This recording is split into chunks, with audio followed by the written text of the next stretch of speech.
She has kids. Cool. All right, here we go. It's the final Halloween episode. Right. This has been Halloween Central this is actually my 8th Halloween drawing night this month. Or drawing event, I should say. Yeah, it adds up, doesn't it? It adds up, yeah, pretty quick. Yeah, we've been watching scary movies. Tonight we're doing a little bit of something for everybody with scary stuff. So something from every generation. Well, not every, but we were just trying to hit a sweet spot for the generations that we're concerned about. Yeah, so we're gonna get going in a minute, but if you're here to draw, you're gonna have to put up with Raymond Bonilla tonight because he just came in. So yes.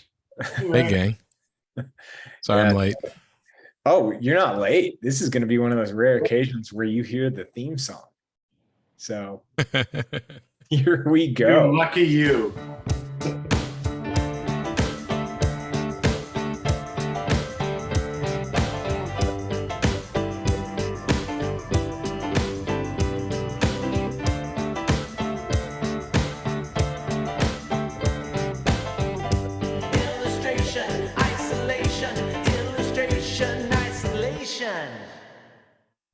All right.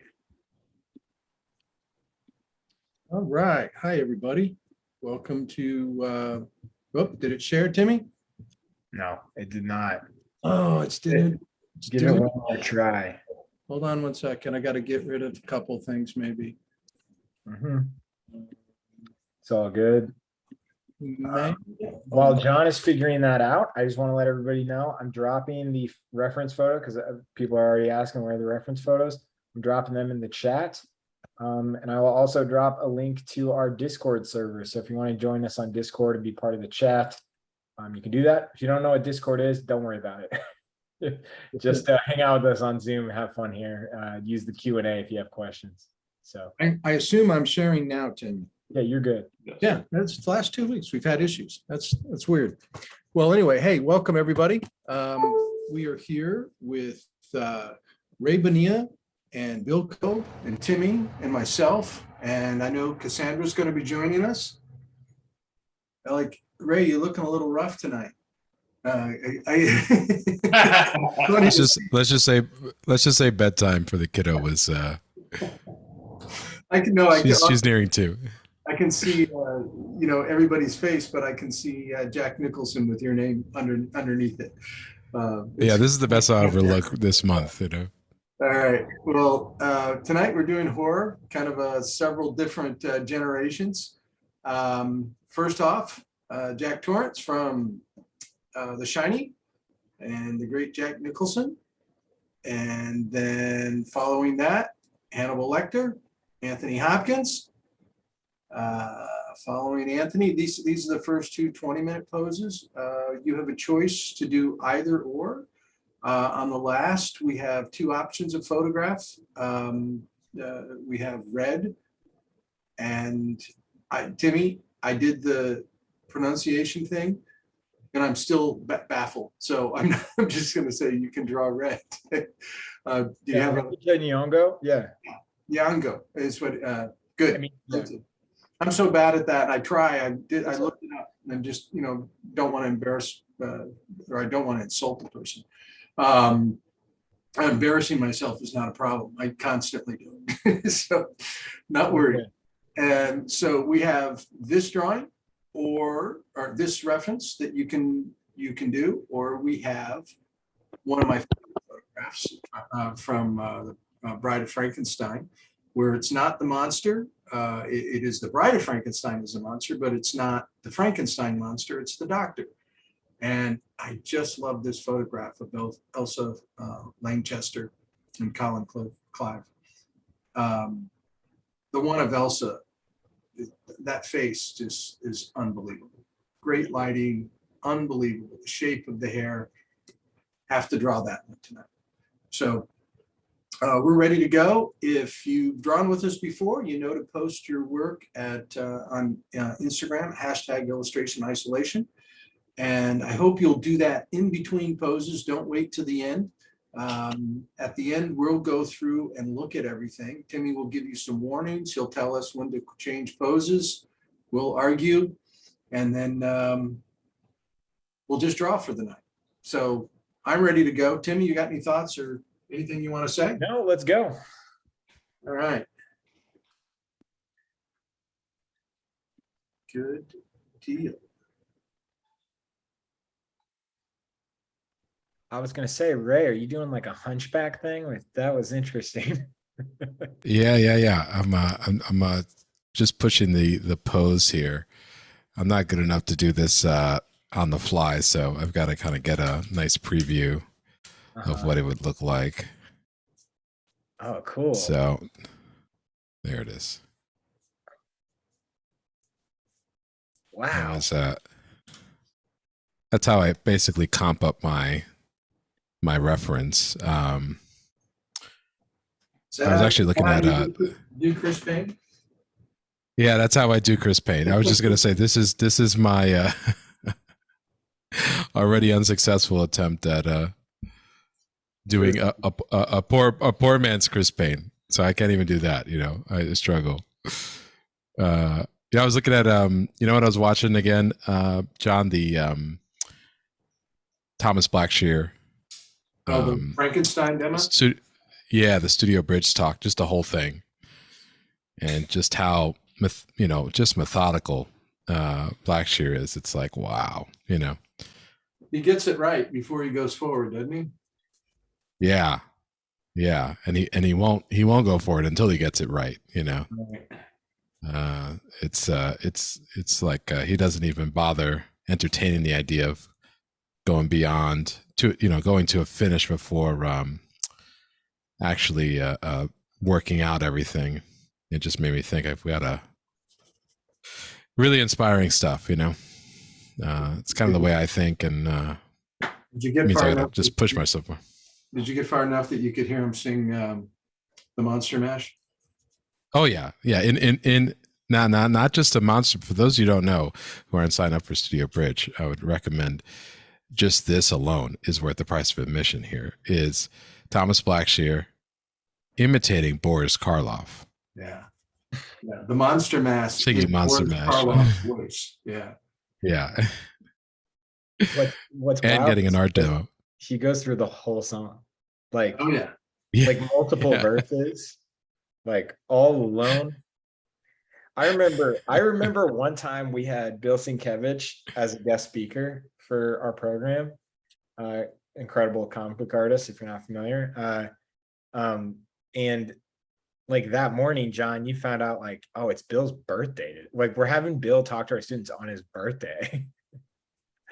And we were like, we had all the students in the room before Bill came on. We're like, hey, this might be cheesy, but we're gonna sing Bill happy birthday, you know, because we've got a room of like 60 students.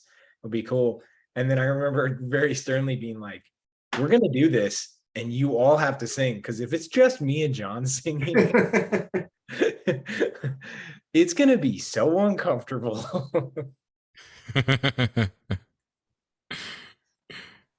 Did everybody sing? Yeah, they did. They didn't bail, but man, I was nervous. I was like, this is gonna be awkward. I did that to my daughter once. She called in to say happy birthday to my father. We were having a big birthday party for him when she was at school.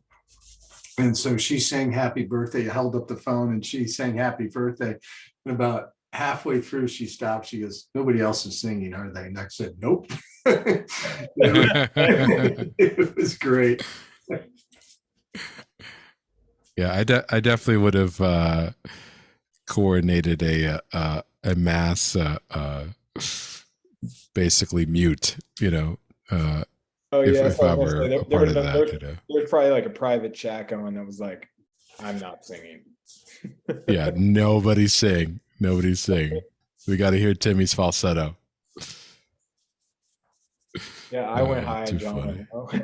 That was the way it worked. Yeah. That's great. That is great. Yeah, I love this reference. It's dynamite. This is We're such getting to the end. a wild shot of him, of Jack. Do you see the behind the scenes of him getting ready for one of the scenes where he's just like amping himself up? I can't imagine. I've seen still photos of it, but I've never seen. I didn't see a video of it. I actually saw some. It's photos of on it. YouTube. I'll have to look. It's incredible. Timmy, you've seen it? Oh, The Shining?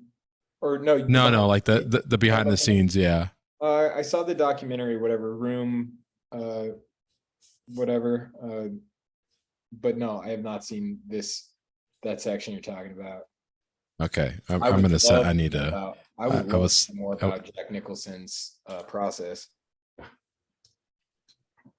You know, he's someone like his early years. I need to familiarize myself with. You know, it's like him, and by the time like him and people like Gene Hackman's another person. Oh man. Like what they were of, like I was of an age to see them. The only time I know Gene Hackman is of like in a comedy role. Well, Or like Jack Nicholson as the Joker, but like Gene Hackman, like in Poseidon. the French Connection, yeah, Poseidon. Hey, Cassandra. Hi. Or You like know from the you know French. from Was the- it? The Unforgiven. Oh, that's true. That's Yeah. true. Yes, I did. Yeah, but I was thinking like the French Connection. Like I've never seen that movie. I've seen like snippets of it, or Chinatown with Jack Nicholson. Like, Yep. really need to see that. Good movie. Jack Nicholson, Carnal Knowledge. It was the first thing, I think, maybe the first thing he was ever in. 5 Easy Pieces. Great stuff. He's really good in what is it? Well, Carnal Knowledge is one, but there's one about a sailor. I forget what it's called. Yeah, I can't remember. I don't know the name I of can't think it. of the name of it, but you know, But we don't have to. Liberty something. But Yeah. I just rewatched part of a movie, really great movie, different actor, Alan Bates, called King Hearts, 1966. Well, I recommend it. I just About horror movies. Ray, what's your favorite one? Would have to be, and I'm not a horror movie person, but it would probably have to be The Thing. Really? The one with the remake with John Carpenter. But I'm not a horror person at all. How about The you, one with, Bill? yeah. Ooh. To think about that. Cassandra? I think it's probably the original Poltergeist, if I was going to pick one. That's good. I always liked that one. And then, if I want to reminisce about things that terrified me in my childhood, I would go with Watcher in the Woods. Ooh, I don't know that one. that's Oh, it's Betty Davis's last movie, and whoa. It's crazy. It's a crazy one. It was You know during what's that time when Disney made some really weird movies. Hmm. You know, the visuals in horror films, I feel like the horror franchise or the horror genre has used like set design better than maybe any other genre. I would agree with that. Like, Setting a tone so well. yeah, Yeah. has been so important to those. Like, I mean, that being said, like, I think horror films are really like they're really very difficult to make. I would say horror is up there with like comedy in that it's really hard to make good ones. yeah. And there's so many different types, and there's like kind of low hanging fruit, comedies. Just they're Yeah. low hanging fruit, like horrors. I was going to ask a question here. On that note, in terms of like what defines horror, because I was going to say Alien, but I would do consider people? Okay. Ray, I read a very interesting article about how Alien was one of the first commercially successful films that did like when it came out. Like I was I might have been like a baby when it came out. You weren't born when it came out. Was it 70s? 79. Okay. You were. Yeah, so it was the first film where people were like, it's like a horror film meets space. And that was like how they pitched it as well. They were like, it's a horror film in space. And Oh, okay. so it was like the first like mashup for commercial that had like commercial success. Sci-fi horror. It Yeah. is one of my favorite films. Yeah, I I like mean, because I would consider that. I saw that as a kid. Isn't that crazy? I don't know how my I ended up seeing that gosh. as a kid. How'd you Yeah. convince So your much, mom Ray. to do that one? You told I us think the it was story my- the last time. How did you talk her into this one? Oh, well, this one was. Oh, that's right. I forgot. That's how I saw Spawn the movie. Right? Yeah, it's a comic book. This one, I think my dad had gotten a VHS of it, and because it was really easy to see get VHSs of it on the day of release back in the day. If you Oh, wow. catch, so it was before day and release, before streaming, there were VHSs that they would sell. Yeah. Maybe I don't know how, they got the it on VHS so quickly, but yeah. So I saw a copy of Alien, and no, it came out on VHS by that point because I was yeah. Stolen version? Say again. I thought you said I thought you were talking about bootleg version. It's a real version. Well, no one's using a B word here, Timmy. I mean, what are you a narc? So Yeah. I remember seeing it. Let's just say the label is handwritten, and Okay. Yeah. with spelling errors, Yeah. But There that's was how like I saw it. Yeah, there was like a man's silhouette sitting in the row in front of the person with the camera, like that type of version. Right. Well, yeah. Well, some of them were. This one actually was which was a VHS theatrical version of it at the because it came out at the time. But there were ones that had that that flavor or that cinematography. There it is. But yeah, I thought it was for a second I thought it was like Rambo, like an action movie. But then it quickly did not. I was like, oh, it's like Star Wars, and boy, that went south pretty quickly. How old were you again? I must have been maybe 6 What? 6 or 7. You yeah, saw that at I 6? Wow. Cassandra, I have a pretty I'm a connoisseur of action movies, of 80s action movies, not because they were the movies like that I weren't allowed to see. It was the movies that I saw, so like that and Predator, because I consider like Predator kind of horror for me, Mhm. I think The Terminator's a horror film. Oh, you see, Terminator. Bill, now you got me rethinking like my favorite then, because Terminator is about Terminator's not a horror. I mean, I wouldn't consider Terminator horror. Terminator is so far from horror. well, then Predator wouldn't be horror then, right? Because so- Terminator and Predator are pretty much the same thing. I I would would say put Predator more like sci-fi thriller. I would say if Predator and Terminator aren't if they're horror and they're not sci-fi first, then sci-fi doesn't exist.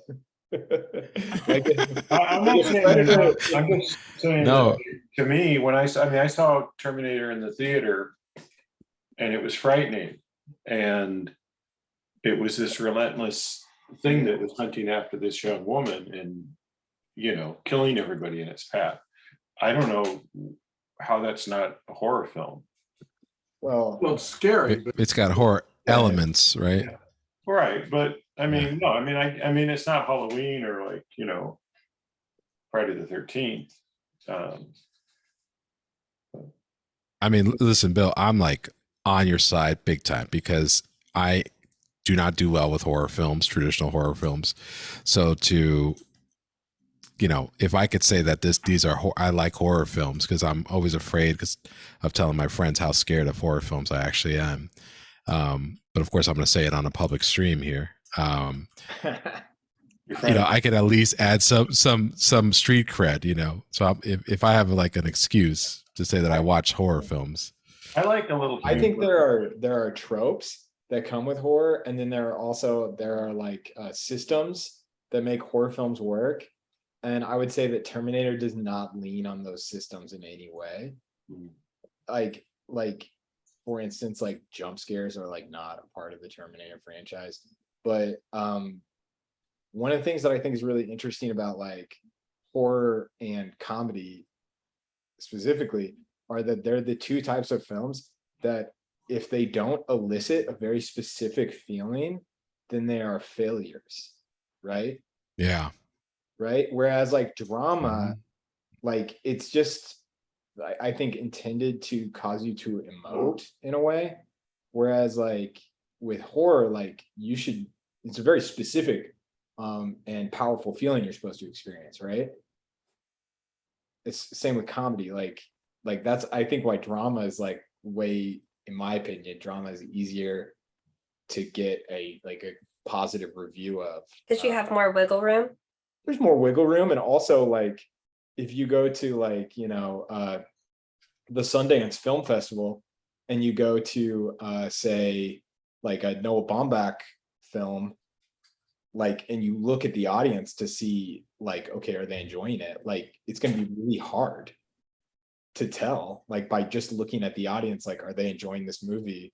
Whereas like if you go to the Seth Rogen movie, like if they're dead silent, it means his movie is bad. Right? Yeah, you're right. There's less Yeah. dramas. You're saying they're more forgiving, I you think know, so. as Well, they're open to in terms of our They're criticism. open to their meaning to be interpreted.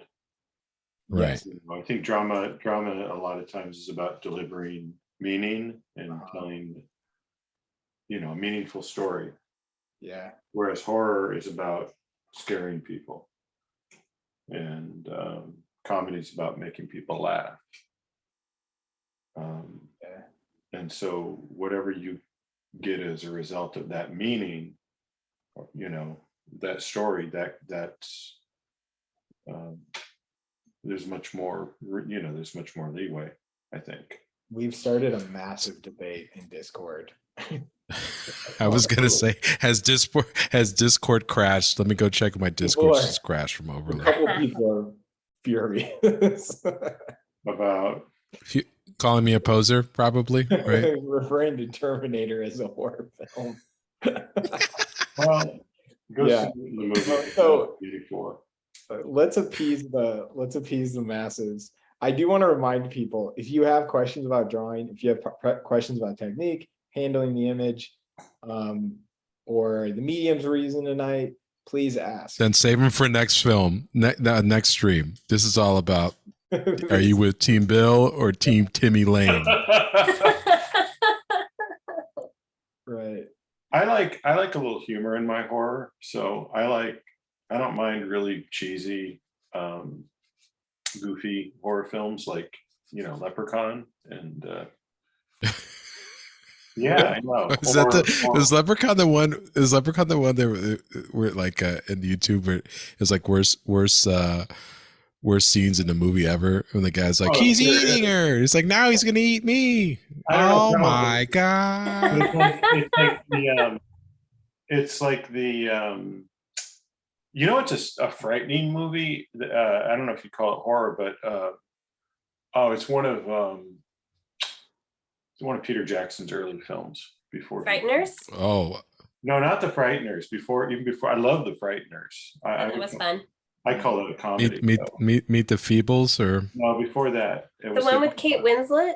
Yes, that's the one. I can't Beautiful. forget. Was it? Not beautiful. I think we're gonna have to think about it. Or Heavenly Google it. Creatures. Yeah. Yes, Heavenly That's Creatures. it. Okay. Or any movie with such an unreliable narrator. I can't stand that. Like the joke. I hated the Joker. I never saw it.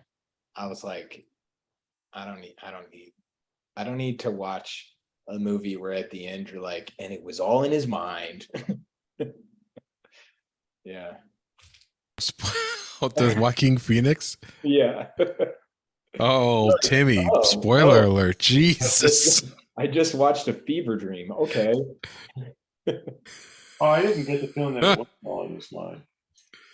Yeah. I guess I don't have to see that, so. No, you're good. I'm gonna go ahead and say it. This is to blame me for spoiling a pre-COVID movie. You guys had 2 years of like doing nothing to watch it. 2 years. I just Wow. think Has it really gone that short? I actually did stuff during COVID. Yeah. Have you seen the t-shirts? You couldn't during lockdown. You couldn't have put the Joker on. Have you guys seen the spoiler I didn't want t-shirts? to see it. Yeah.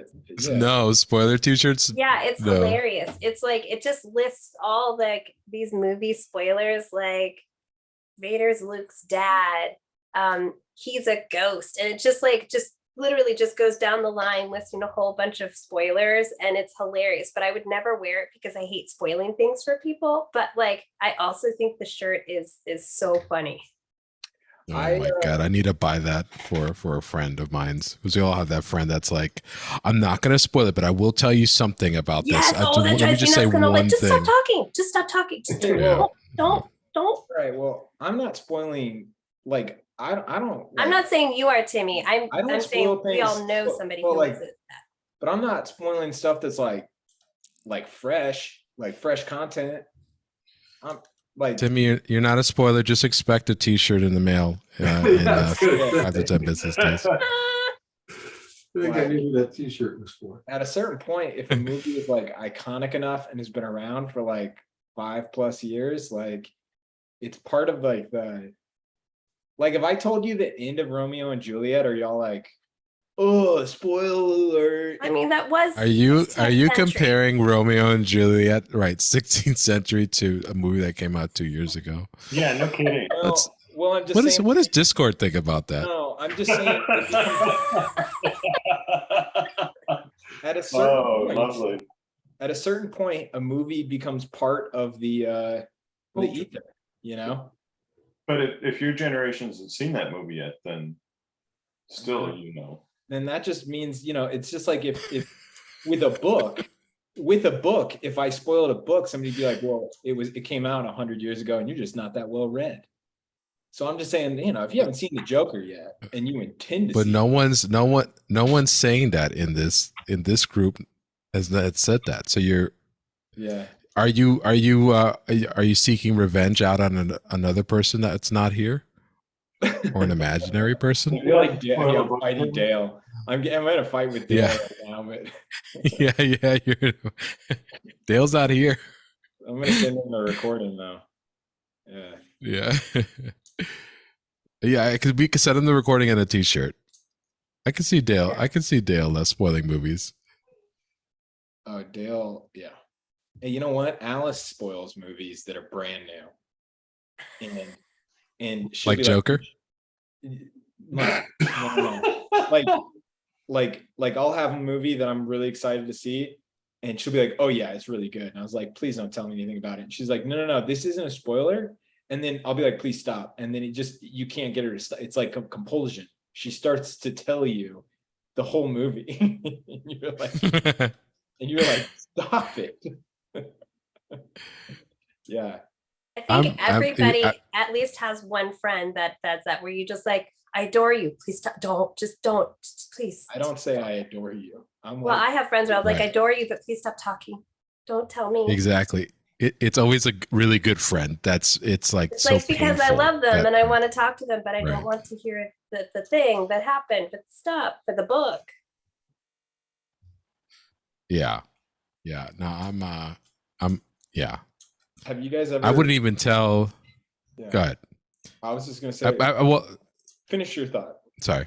Well, I was gonna say, like, I was even when I was gonna ask you, what do you think about? Because when Lord of the Rings was out in the movies, I hadn't read the trilogy, and people were like, "You want to know what happens?" I'm like, "Do not tell me what happens in the next film." Okay, I'm on the edge of my seat. Please, I know the books have been out forever, but please, the movies just came out, man. Thoughts?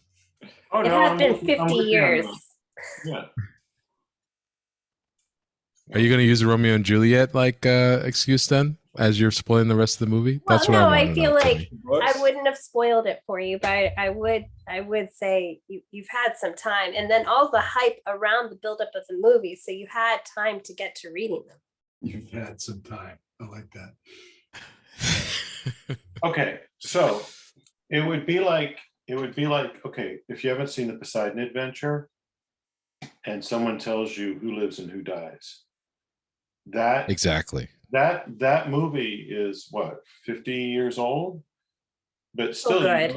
if you haven't seen it, you don't want to hear, which characters live and which die, because that's kind of the point of watching the movie, isn't I'll it? go ahead and say, I'll say this, with a great horror film, even if you know what's coming, because I think oftentimes you pretty much do know what's coming, you can tell when characters are doomed.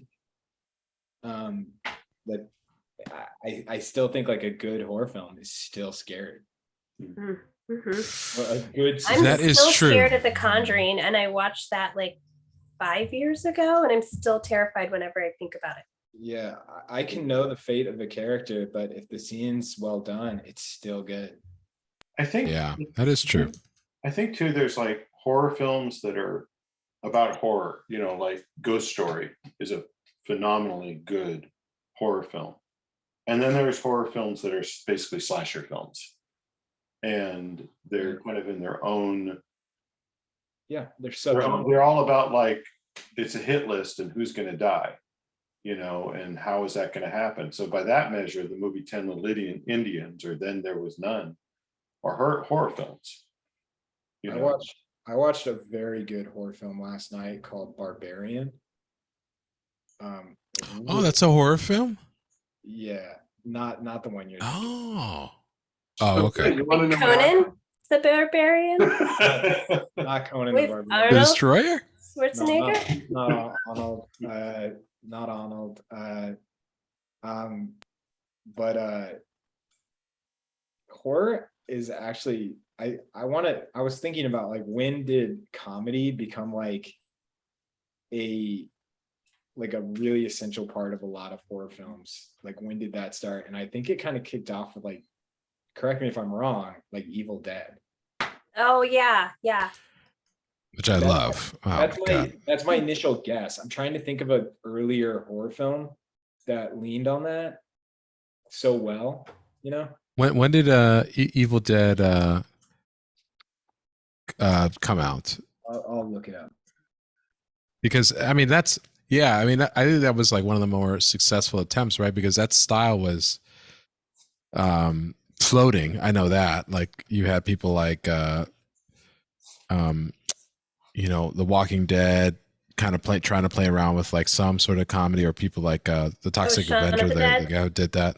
Shaun of the Dead, but 81. okay. So I was thinking like the guy who did who owns Troma Films. Oh my goodness. Really B movie stuff. And Raimi came out of like kind of the B movie, right? Young, like, just do it yourself. Let's just shoot, low budget, right? If I'm correct. There's lots Isn't that of, his school? but there's lots of B movies in the 50s that are incredibly funny and have a lot of humor in them too, Well, I'm saying in terms of like really like trauma humor. horror, that type Yeah. of stuff. Yeah. Like to the extent where it's like absurd, like Evil Dead.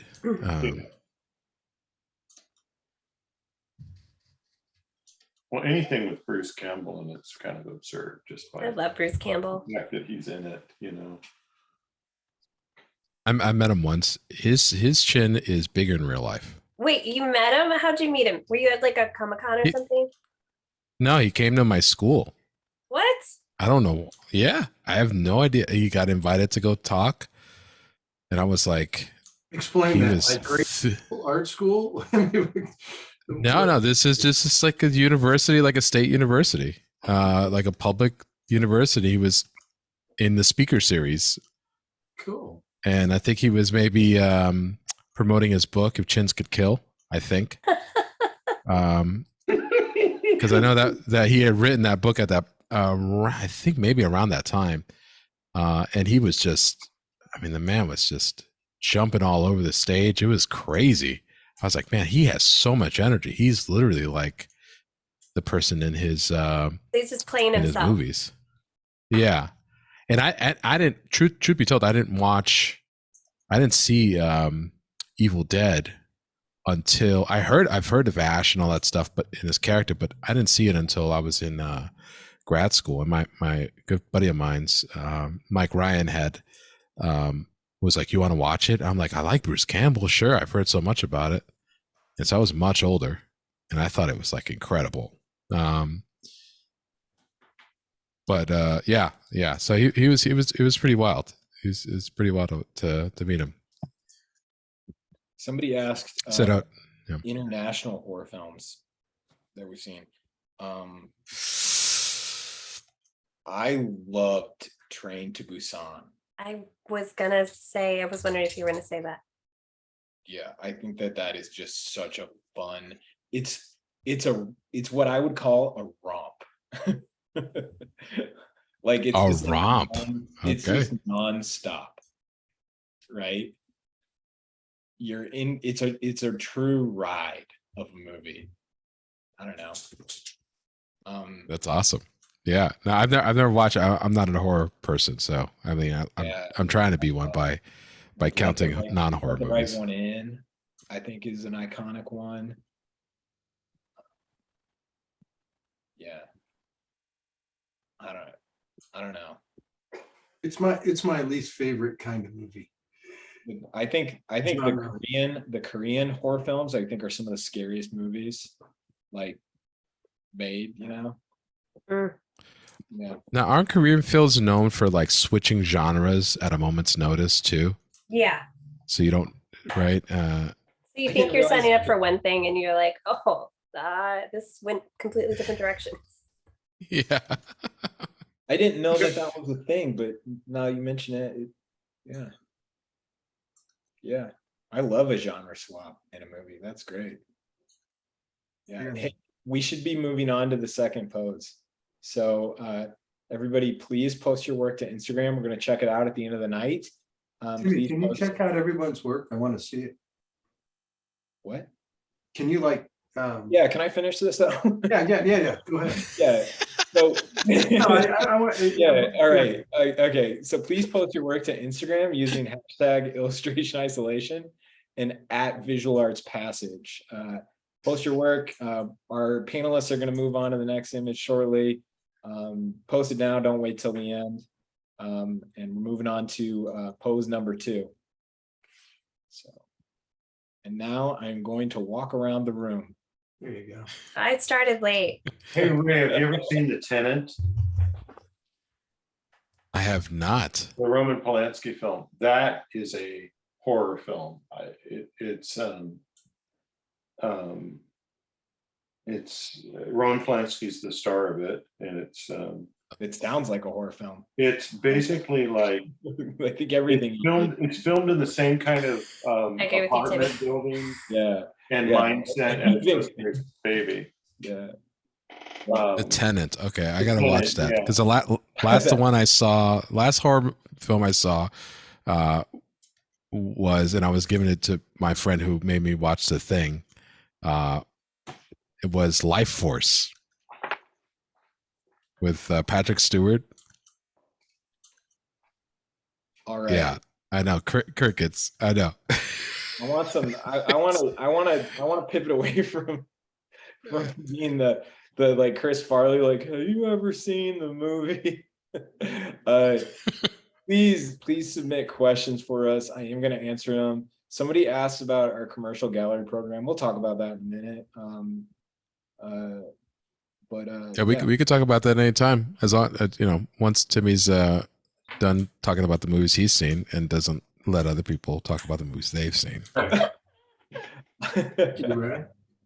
I like to talk about genre and style and that, But so I'm just talking about movies. I'm just not thinking of movies that are horror films that are yeah. I'm just trying to They're talk always about art. challenging the genre. Like They're I, telling- because The Tenant's one of the most frightening movies I've ever seen. It Okay. and it is a horror story, like Rosemary's Baby. I mean, it's the same director, and so, but it's not a slasher film. It's a psychological story. You know, and so it doesn't have all the same tropes, and that's what I find interesting about it. Okay. All right. Somebody has a question, which I think is perfect for The Shining, Jack Torrance. How do y'all draw teeth? Any advice on drawing teeth? Draw I the look at shape it of as the- a whole shape first and just hint at the separation of teeth. If you look at them as individuals, then they don't quite look like they fit in the mouth. Yeah, That's it. well said. Group the value. Because you're really not, that's not what you're in real life. You're actually not seeing individual teeth when someone's talking to you. You're just seeing the whole shape. Like, I'm assuming if you go get a tattoo and the tattoo artist is like, I'm going to start with the teeth, that maybe is not a good Just sign. get out of there. Yeah. Yeah. Just saying. That and the sign outside of the shop that says pawn shop and Yeah. tattoos. The tattoo artist is going to say, teeth are really hard, so I'm going to start with them. Just so you can get it out of the way. Yeah. We're gonna get See, this out of the questioning my tattoo anyway, if there were teeth in it. So, One thing I was going to say was, in terms of horror as a genre, I don't watch horror movies, but I really like horror comic books. Oh, much, yeah. Like- Absolutely. What are like some of your favorite ones- horror comics? I would think, I would say like a lot of what Mike Mignola does. Like there's he did a Baltimore. Have you ever seen a Red Baltimore? No. That was Bill. You ever read Baltimore? It's about No, I haven't. it's about somebody. It's like the protagonist is traversing through the Black Plague during the time of the Black Plague, and Sounds it's good, just though. really fascinating. Yeah, it's really fascinating. It's kind of like it's that really nice brand of like H.P. Lovecraft meets, Hammer Films type of stuff. So I really enjoy that What style of writing. What about some of the 70s and 60s horror comics? Have you read many? Oh man, yeah. Well, I've read a lot of Creepy, Yeah. just because like Al Williamson and like all the Flegels were in there, and I just love the artwork. Like Gray Morrow, and Yeah. it's just so beautiful. Because everything turns. It's one of those stories like you read them and you're like, oh, okay, this is the story that's going to turn out okay. Like there's no way the protagonist like this ends poorly for them, and then like it just ends poorly. It's like It's all about irony, right? Yeah. A lot of them, Yeah. do you know, have you ever seen the one with, it's a Neil Adams story, Archie Goodwin wrote it, and it's about a man who his hands start to turn to like leopard's paws. Whoa. It's No. it's a great story. Like Adams did a lot of really incredible horror comics for Creepy and Eerie. See, that's like I think to scare someone in it's I would argue it's kind of the same thing. Like to scare someone in a comic like that, I mean that's difficult. Like I think horror in general, despite the regardless of the medium, right? The delivery method, it's like when something is like not scary, it's like, oh God, whatever. Who cares? Yeah. Yeah. Ray, I was this is a while ago. I was chatting with Vivian Costi, who's Vivian teaches character design at our Oh yeah, great, fantastic artist. Yeah, she also works on the Diablo franchises at Blizzard, and I was telling her that I was like, Diablo and like StarCraft were like the first really two video games that were like just extremely important to me when I was growing up. Mhm. And Diablo is really wild because when you talk about like a horror, did you ever play Diablo, Ray? Or Yeah. Oh yeah. Yeah. That was really scary. Yeah. it was super scary. And Yeah. you know, I grew up with like Doom and Duke Nukem, which were scary. Same with like Half-Life, you know, was really Right. scary, Yeah. That's another one. but they were like first person. And so Right. it was more immersive. But Diablo accomplished a thing with horror that is really wild, is that like there were like the episode where you're like in the crypt. It's a third, what would you call that type of game? That's It's third. like it's I think it's like isometric, I think is the view. It's like it's top down, right? So it's like you're Yeah. seeing, but you're seeing it's in a fixed perspective. Yeah, so you Um, see the character, right? Right. And And the in its environment, yeah. yeah, the character in its environment, and it was still so creepy, and the sets and the rooms were so scary. It was so, that was like the first video game where I was like, they like captured dread. Like, Yeah. Yeah.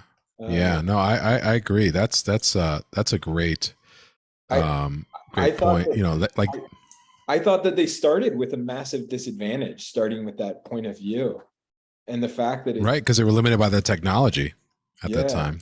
and I thought that Yeah. the fact that it still accomplished being terrifying was wild. The same thing That with is StarCraft. I that's remember super true. StarCraft was scary. Oh yeah. Yeah, no, it had definitely horror elements in it. I mean, the first video game, Doom was really scary for me because I the first video game that I would refuse to play in the dark right in the evenings was Resident Evil, the first one. Oh man. Anybody ever play that game? But that game was Yeah. really scary I wouldn't be able because, to and handle also it. like it was one of those things where it just like you were talking about to me, where like technology kind of its limitations made them come up with solutions that that wouldn't have been created otherwise. And so like Resident Evil had like loading times, like for the PlayStation, which is forever, right? And you had to wait for each room to load, and you would just see this door, like it was like animation of a door, or like it would just blank. It would go to blank sometimes, and you didn't know what was on the other side of the door. Yeah. And so like that was tense, tenseful, it's like just like, but it was just so that they can get time for the machine to load the level. Yeah. Yeah. I can't even imagine some of these horror games like now with VR. Have you? I've played Yes, one. I played one. I've played one. And it was too much. I was like, oh, What'd you play? It was like a I was using not the new VR headset, the whatever, the old Oculus, but when Facebook was Facebook. Yeah. And it was some random promotional game. Like Ray, it wasn't even a like it wasn't even a It wasn't even a good game. It was like a garbage game that like Oculus was pushing. I was like, I'll give it a try. And it's like too scary. Yeah, that's hilarious. Oh my god. I was playing Half-Life Alyx. And that is, oh my god. There's a scene in the beginning where like you're on the other side of a chain link fence that's got a bunch of locks on it, and all of a sudden you don't see any in the beginning you don't really see any like monsters. You see remnants of them, and all of a sudden you see this one, you're like, oh my god. And it's like, well, he's slow, he's not really, he's on the other side of the fence, haha, it's funny. And all of a sudden the fence starts to give way, You're like, he's not coming in, right? What do I do? And it was the first time I was like, and you're in VR, so you're like, you feel like you're there. And it's yeah, it's just to think, right? It's like, yeah, we've had a guest speaker with the illustration program and character design program. John, do you remember Luca Nimolato? Yep.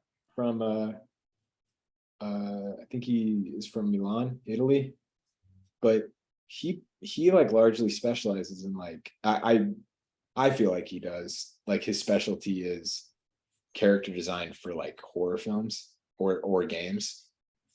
And some of the characters, like when you start like talking about like Resident Evil and stuff like that, Yeah. about those characters, I look at Luca's like portfolio sometimes and I'll be like, man, it's a twisted mind. Like, Yeah, exactly. it's like it's such good, the work's really awesome, but it's dark. Like, Yeah, not everybody could do that too. I mean, I know I can. Like I would have to try really hard to make something. It doesn't come natural to me, you know, Yeah. to make something that ominous, you know. yeah. My first comics job was a horror job. Really? Yeah. What What was it? Hellraiser. It was, See, that's another one. That's another one. That's like Yeah. Somebody asked the about occult and stuff. horror comics being turned into films. And like what our takes were on them. I read The Walking Dead, and I thought that was actually, I don't know. I'm not like a comics aficionado. Did you guys read it? no. Huh. No. There. You know, I haven't no. Yeah, I read an interesting take on it. So this isn't entirely original, but it broke down like, and I watched the show for like a couple seasons and I just got burnt out on it. But one of the things that was really interesting was like storytelling in the comic made some choices that were like considered in hindsight like amateurish that couldn't be fixed. And so like in the comic, and I might butcher this because it's been like 10 years since I read it.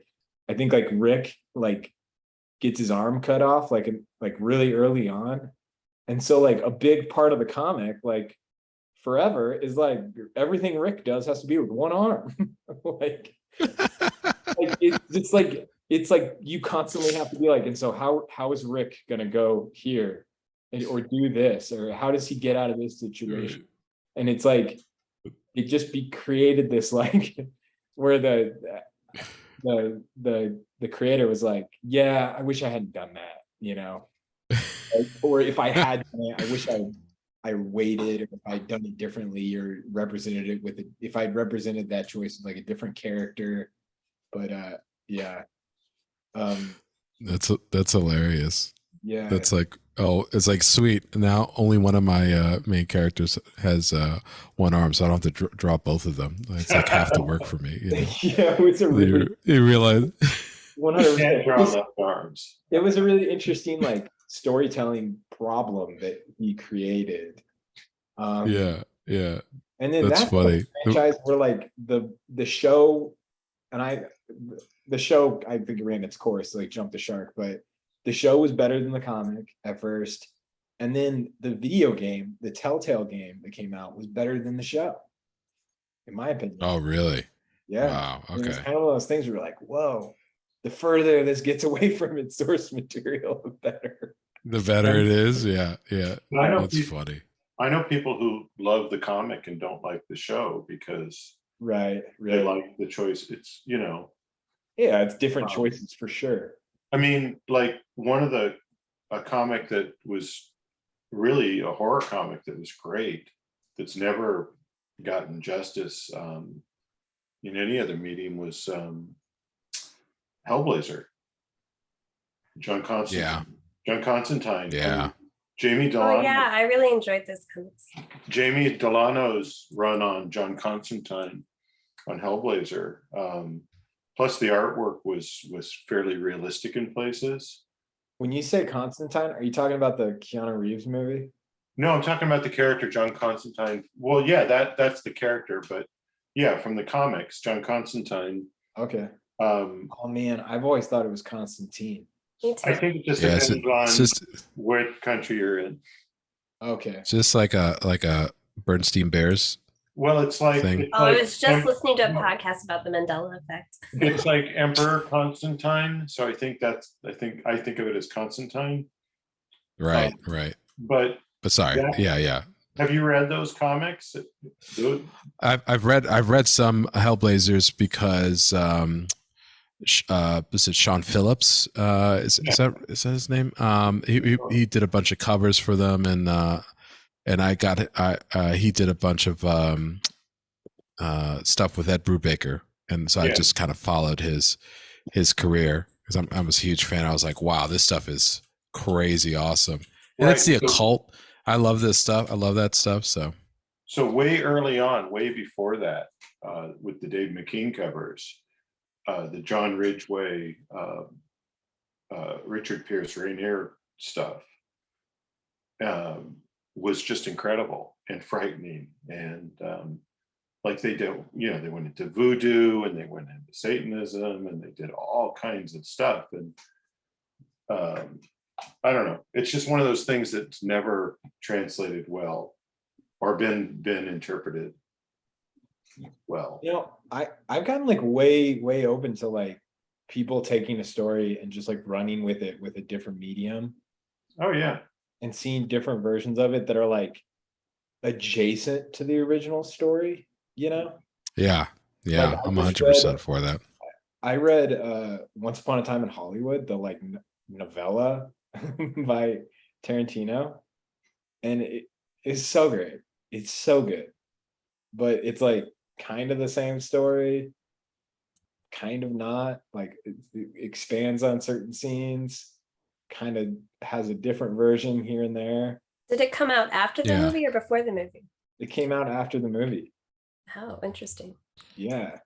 I'm a fan of taking like a really simple premise like that, and like his Walking Dead was George Romero-esque, and someone like Frank Darabont, he was a perfect person to take this on to live action, because he's a comic fan and he understands how the medium and what works and what doesn't necessarily work, and I thought like just doing your own thing with it and just keeping the spirit of it, I think I prefer that, because you get a new experience, and I think it makes you appreciate the source material even more, in my opinion. Oh yeah, no, I agree with that. I mean, I think they did that with Sandman really well. Yeah, which I haven't watched yet. I got to do that. What? Oh man, Right. I know, Cassandra. I am watching Cowboy Bebop though, and I Are you really like the enjoying it? show. Yeah, I really like it. Yeah, I really liked it. I have a question. What? This is great because Bill and Ray are here, the comics representing. But I read a lot of like filmmaker trade magazine stuff. Still occasionally when there's like an interesting article, and there's a prediction that is occurring that a lot of people believe that like in the 1950s and 60s there was a Western, it was the heyday of Western movies, and just a massive industry built up around it in entertainment, and stories became modeled and structured, and it took about 10 to 15 years before audiences like across the board pretty much figured out the structure, and it became like passe and faded out. And a lot of people are projecting that is what is going to happen with the superhero movies, that we're going through like a Western phase. What do you think? Well, do you think I mean- comics are I don't know. Do you think comics have more runway? I think it's just comics are, when you talk about superheroes, first of all, I love comic books, but I'm nowhere near, Bill's level, or you need somebody like Gary in there. I should correct myself. Maybe Gary Amaro in there. I should correct myself though. I don't mean comics. I meant superhero movies. Yeah. Oh, superhero movies. Yeah. Well, it depends on the superhero movie, right? I mean, it's a pretty broad thing. And I mean, they're going to fall into a trope because of whatever sells, right? And I mean, eventually it's not going to last forever, but I don't think that I think the cool thing about, that is that if it does fade, there's always still good source material in comic books. It's like because they feed off of each other, at least, comics and a part of comic books feeds off of, you know, films. I don't know. What do you think, Bill? Oh, well, you know, I'm just happy people like this stuff, you know?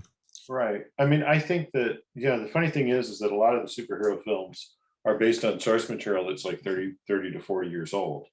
So Right. Yeah. that's but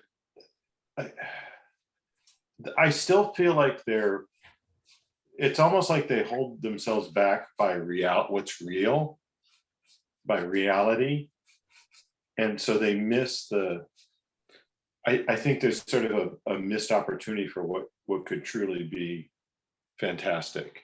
And I feel like there's a little bit of holding back, and the ones that take themselves too seriously or that get too cheesy, I think there's kind of a sweet spot in there. Yeah. That works. Like Guardians, I thought worked really well. Yeah. That was that and like Thor Ragnarok, like that. For me, it felt like a Jack Kirby. Yeah, like that was fun. like the fun 60s style of it. But yeah. But seeing the new Thor film, I was like, this is not saying that it was good or bad, but I did get to a point where I was like, I feel like I could tell you exactly what's going to happen in every scene. Right. Yes. Yeah. Yes. Yeah. Yes. That's it's like they're trying to, yeah, like where it becomes a pastiche of itself. Like if you give me the setup that's- for every scene, I could be like, well, this is what Thor will probably do. And right. you know, yeah. Yeah. But in the same breath, I would say the new Spider-Man was really, really well done. Right. And I thought that was pretty fresh in comparison. Are you talking about the last one that they did? Yeah. So I didn't like that one. Yeah. Yeah, I liked it. I like Spider-Verse. I dug Spider-Verse. Oh yeah, I really like Spider-Verse. That Spider-Verse. animation was amazing. More stuff like that would be you know what? I really like the What If series too. Yeah, that was great, man. They just did. I thought that was better in a lot of ways than many of the movies. The what series? What If on The What If? Oh what yeah, if, that was really interesting. you know, and I think it's like one of those series, one of those properties that where they just kind of were left. You could tell they were kind of left alone. Yeah. Right? Doesn't it feel like that? You know. Totally. And they took all those individual stories and they tied them together in a really interesting way. But man, the latest Doctor Strange movie, Sam Raimi. So bad. I struggled. I don't know. I don't want to trash superhero movies just because they're not from. It's like, you know, John. It's like you talking about slasher movies. It's like they're not made for you, you know. So you feel like out of place talking. I think, but you know what I'm saying? Because I'm okay saying that they're sloppy. Yeah. But Spider-Verse is a great example though of like, oh, it can still be done really well. Yeah. Here's a question.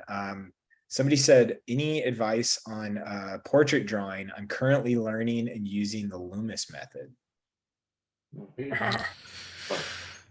Yeah, I can kind of sound off on it. So I know what you mean by the what is meant by the Loomis method in terms of breaking down the head into these sort of simple shapes. But you know, if you read Loomis, he's going to tell you, he's one of the first people to say that there really is no method that's going to work. Like it's a branching off thing. So I would really explore other things, especially methods in terms of like drawing from life, you know, and understanding kind of like what makes a head a head.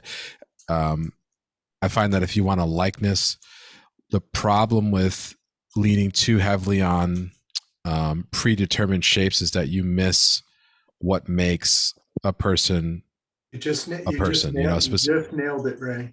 That's Yeah. the thing. Methods don't work well with likenesses because everybody's unique, and you know, continue on. But I totally agree with you on that. Oh yeah, right. Yeah, absolutely. Oh, that's it. Yeah. I mean, I was just going to say like, I mean, what do you guys think? So yeah, take it and run with it. Well, I mean, I think Uh, it can't hurt to have a basic understanding of like the average, there's like an eye, the length of one eye is the space between the two eyes, like this basic understanding of proportions. And once you have that understanding, then throw it out the window when you look at individuals, because typically we're not symmetrical and things aren't perfect. And it's our asymmetry that makes us look like ourselves. Yeah, I mean, yeah. as, again, I don't, like, my whole measuring thing is getting shape first, trying to get the shape of the head and then fill in and really focus on what makes that individual an individual. That doesn't mean when I was younger, I didn't practice drawing eyes and noses and all that kind of stuff. I did. But I mean, as goofy as this drawing is, it looks like him. Things are in the right, I mean, again, it's hard to do something great and really quickly, but it does look like him. And getting a likeness is, I think, so important to be able to do that as an illustrator, because you're asked to do it all the time. And if you're doing a portrait about a story of somebody, it damn well better look like them. And then likeness can mean so many things. Chris Payne, Philip Burke, that does these wild, kind of almost abstracted caricatures, but you know who the people are, because he figures out the characteristics of what makes that individual look that way. And it's all based on, just practicing, you're observing how things work, how light explains form. And, learn your form principles. If you don't know what that is, look up form principles and look at the sphere and the explanation of between what is a cast shadow and a core shadow, and what creates hard edge and soft edge and direction of light.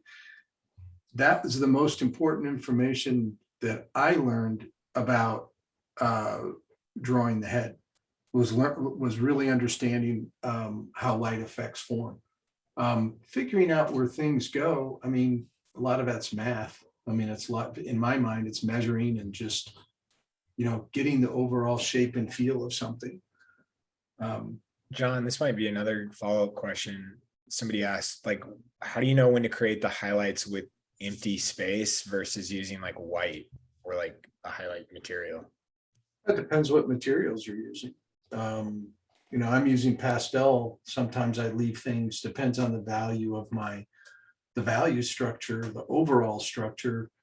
Does my paper go light enough? I'm using a mid-tone paper and I wanted to go lighter than my paper. Anyway, Ray, you can, I'm sure, add. Ray knows so much more technically about making art than I do. Yeah, I don't know about that. I just basically regurgitate all the videos I looked at, including yours, John, that I have in Hey, Ray, in my library. I have a question for you, because I think this Yeah. is, I think this is I get questions about skill sets, and this goes to the difference between sort of structure in the classic, the atelier method versus observational drawing. Because to me, observational drawing is based on being able to see and identify abstract shapes and establish relationships, proportion, relationship. That's all abstraction, it's all 2D space. Whereas the atelier method is sort of like structure. This is built this way. This is the plane. This is the illusion that this is an actual 3-dimensional object, etc. But like, I find that, I don't know if there's a question here, but like, I find that the flatness of a thing, you can get a likeness in a very flat space, just as long as you get the relationship right. And to me, that's all abstraction. Do you have any thoughts on that? Yeah. I mean, it all depends. I mean, that is coming into that discussion is basically describing what was happening during the 19th century, where people were starting to go outside a lot more and paint, the paint tube was created during that time, and the spectrum of light was discovered. So people were asking themselves when they were getting all these able to go outside and all these new colors were being created, what is it that we're actually seeing? And you're talking about basically the optical versus the analytical, right? And exactly. so there's a lot of discussions on what is nature, because everyone wants to do it truthfully, in a sense. Like, no one wants to be disingenuous about what they're doing in terms of studying nature. At least that was the attitude at the time. This is post-impressionism, which was like, I want to take nature as a springboard and I want to do my thing, Right. And so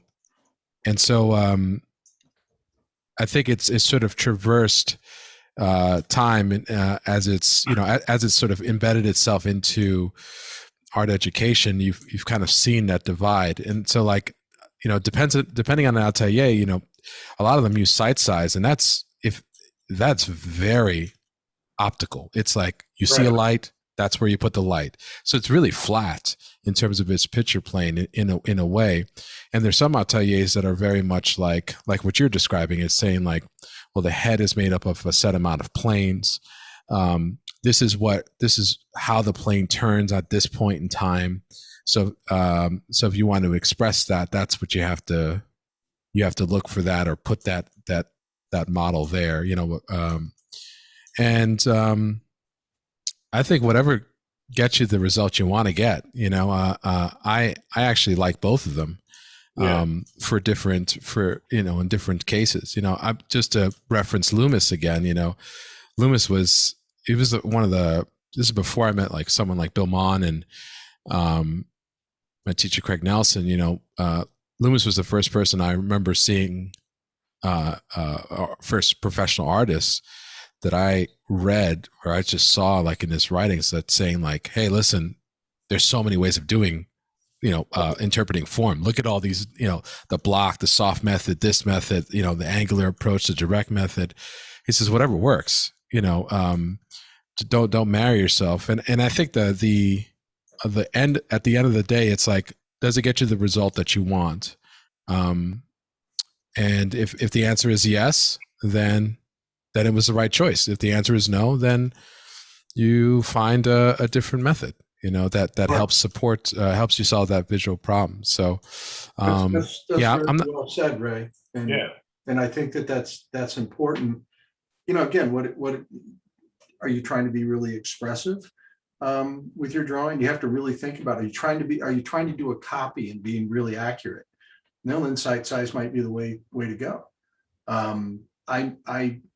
My favorite artists, the people of what I have watched them and how I watch them paint heads of the figure, are very expressive with it.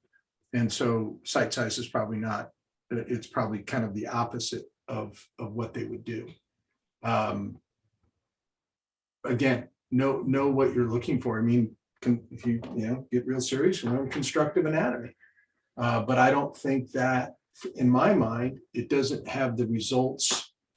I mean, I learned site size, and then I had this really funny conversation. I told that to, I was almost embarrassed. I told John Foster that I had taken time to learn how to, site size.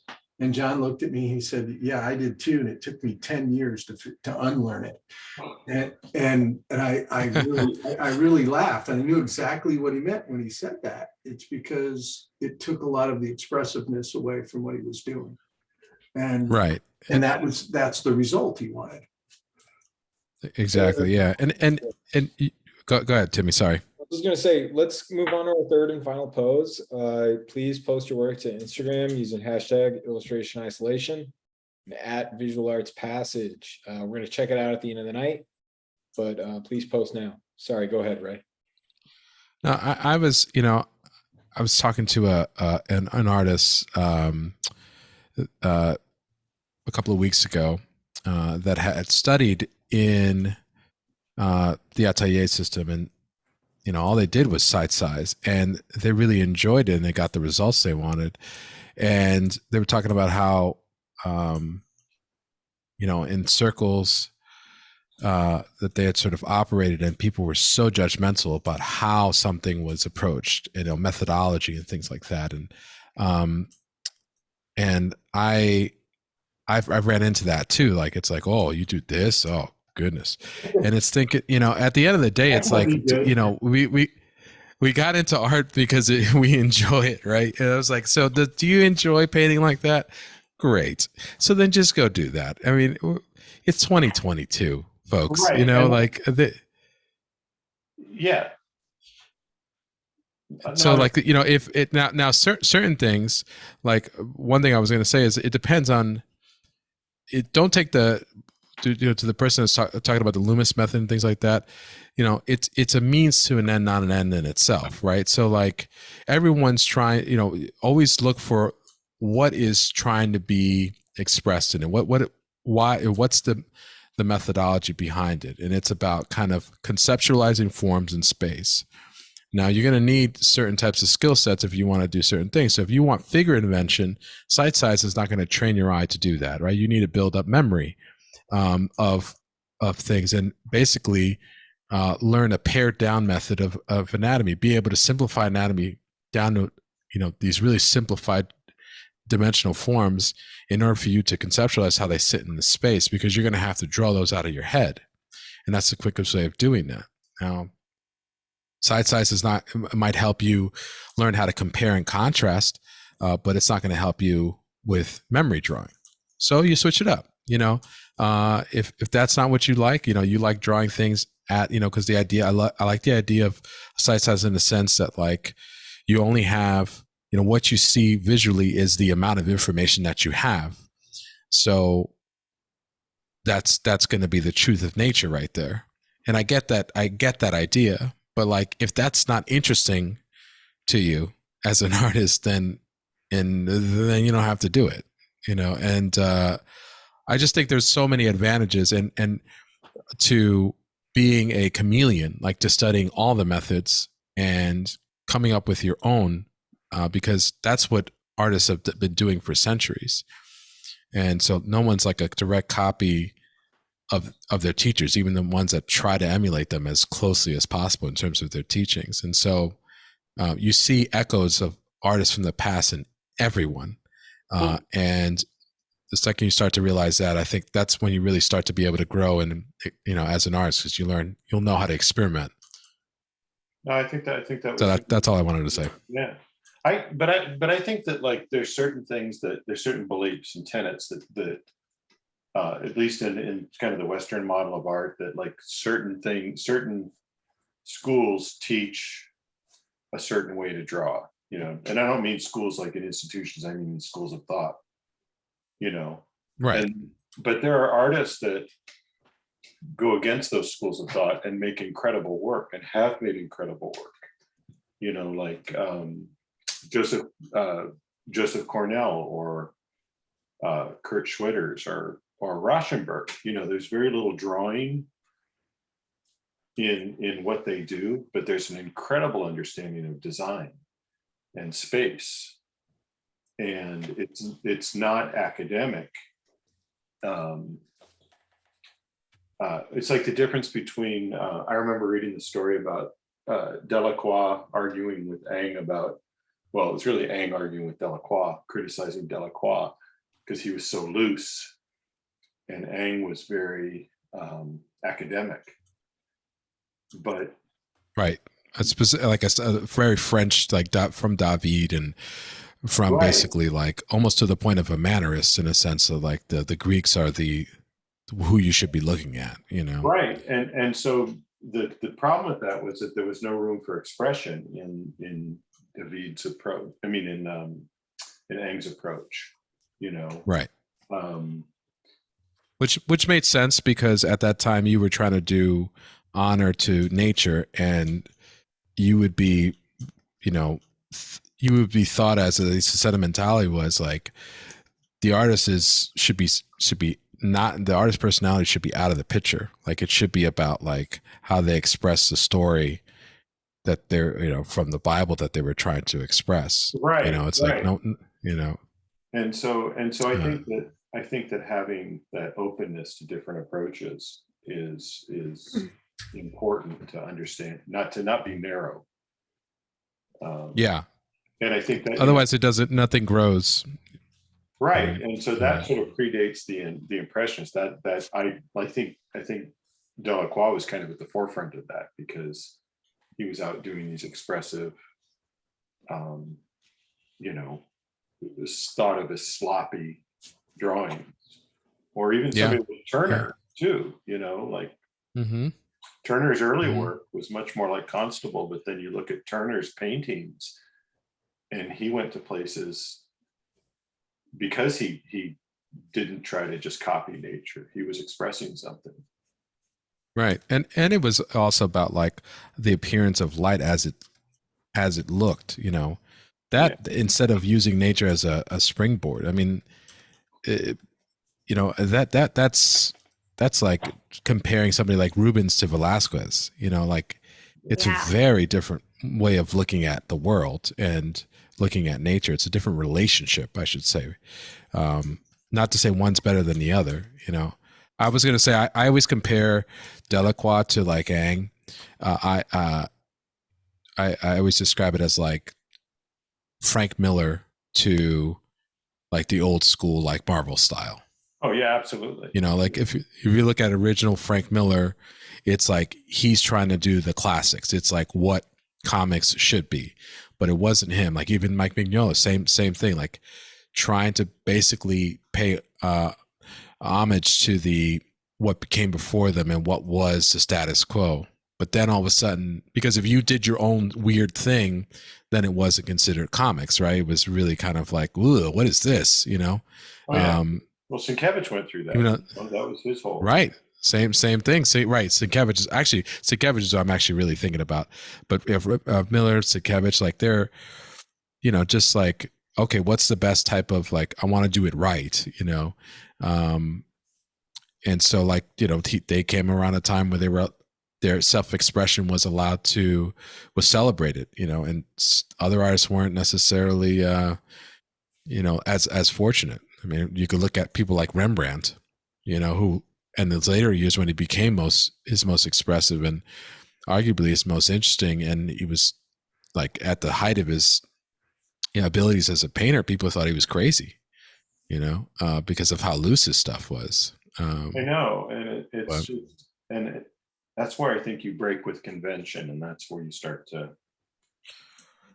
figure out, you know, who you are and what you've got to say. You guys have thought about it a lot more than I have. Listening to this, you know, I think the people that find they're able to pair drawing, technical facilitation with personality, you know, I think that's really, you know, I love to think about artists and being able to think about, oh, when I see a new piece of theirs, I know it's theirs without knowing that they did it first. It visually represents them. And that's, you know, I think that's, if you're trying to do that, if you're trying to develop something that you know, and innovate, be something, a standout or different, personal with your work, I think that whatever type of system, drawing system, if you want that to be really academic, or if you want it to be very expressive, you have to, like Ray said, you have to weigh all of that in and consider what how you approach and what fits you the best. I wanted to ask a question because I know a couple people have asked about our commercial gallery program, which is Cassandra is teaching the first class in that, which is style and voice. And then Ray, you're also stepping up to help with that program as well, which is really exciting. But I guess I had a question for you guys about commercial gallery work. And when you look at some of these like classic painters that are like, I would say icons in the collecting world, how much of it do you think is like they wanted to paint landscapes versus like that was the market? Does that make sense? Like, Mm-hmm. Yeah. you know, like Mhm. what is that balance, you think? Do you think a lot of those people are chasing opportunity, or they just did what they loved? I think that that's almost too broad of a question. Okay. Just because, like, Yeah, can you ask another question to me? Cassandra and I don't like that question. No, I'm well, just I joking. feel I like know what that's you mean. hard. That's hard to say because it's Well, generalizing. Because there's some artists that like really went against the commercialism of their art selling, and then there's some people who like established themselves and rode that wave and did every little thing that was making it a hit and stuck to it because it worked for them. So like, I feel like Yeah. you have both. Well, they stuck to it because it Yeah. worked. Is that what you just said? Yeah, like Thomas Kincaid. He found his shtick and Yeah. then he rode that wave to a level that like I'm uncomfortable with his career path, but like Yeah. you know, like I feel like he never progressed his art because what sold was a certain style of landscape. Oh, well, that's Right. exactly what I meant. Like, Yeah, so I would Yeah. say like I think I Yeah. immediately think of someone like Thomas Kincaid. okay. But then And there I are think, other artists who don't.